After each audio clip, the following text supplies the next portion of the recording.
Bonjour tout le monde. Aujourd'hui, un point important de la langue française, la différence entre c'est et il est.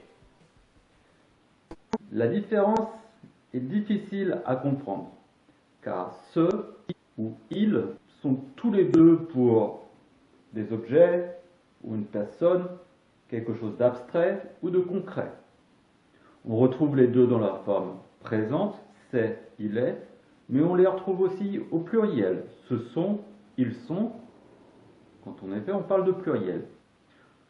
Autre difficulté, on utilise le pronom il pour les tournures impersonnelles. Il faut, il fait beau, il fait froid, il pleut, mais aussi avec le verbe être, il est temps, il est midi. Et cela va entraîner des problèmes pour la traduction dans vos langues maternelles. Exist, en anglais on aura it is ou esta en espagnol j'imagine, en russe eta. Alors les Français, eux, ne font jamais la faute et ils l'entendront si vous la faites. Alors ils ne font jamais la faute et pourtant, si vous demandez à un Français ou même à votre professeur de français, il aura certainement des difficultés à vous expliquer quand est-ce que l'on emploie il et quand est-ce que l'on emploie ce.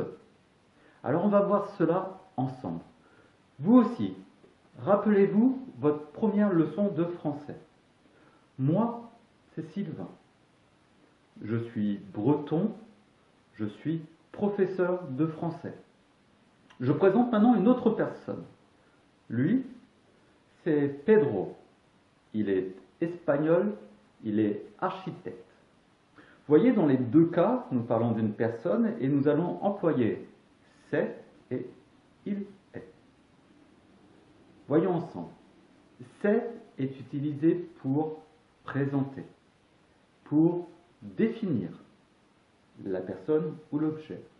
Par exemple, c'est Pedro, c'est Madame Dupont, mais je peux dire aussi un objet, c'est un livre, c'est une table, c'est une chaise, ou des choses même abstraites.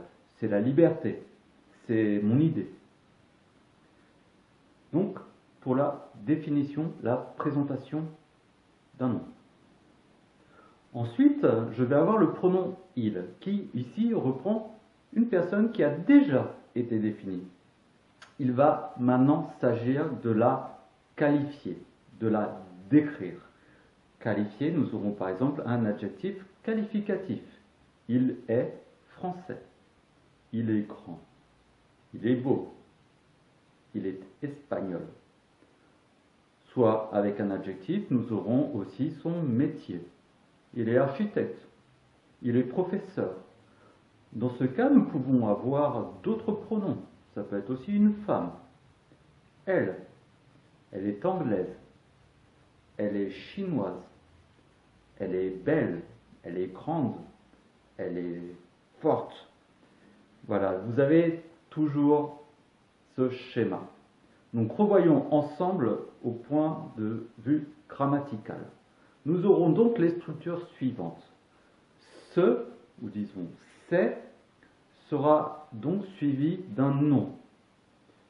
Je veux dire c'est plus un nom propre, Sylvain, Antoine, Olivier, Monsieur Dupont, Madame Lefebvre, Monsieur Macron, par exemple,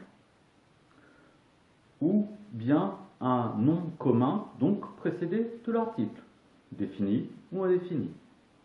C'est un chien, c'est le président de la République, c'est un livre, c'est un crayon, c'est un t-shirt, il est blanc. Nous suivons, vous voyez, je vais utiliser le pronom il ou elle pour décrire, et donc j'aurai il est suivi d'un adjectif qualificatif. Il est blanc, il est intelligent, il est tard, il est tôt, ou bien d'une profession. Il est maçon, il est instituteur, il est avocat, il est acteur. Voilà, un petit élément assez important pour la langue française, puisque quand vous faites une faute, nous le remarquons. Donc comme vous voyez, c'est quelque chose que vous voyez depuis le début, on l'apprend passivement, mais c'est bien de connaître la règle pour plus tard. Donc en général, c'est une règle que je fais au niveau A1, mais je la représente notamment avec les formules impersonnelles du français, au niveau B2, voire C1. Bon, sur ce, j'espère que la leçon vous aura plu. N'hésitez pas à regarder les autres vidéos, un pouce bleu ou je ne sais plus comment ça marche YouTube. Vous inquiétez pas, continuez, apprenez bien le français. À la prochaine fois, ciao!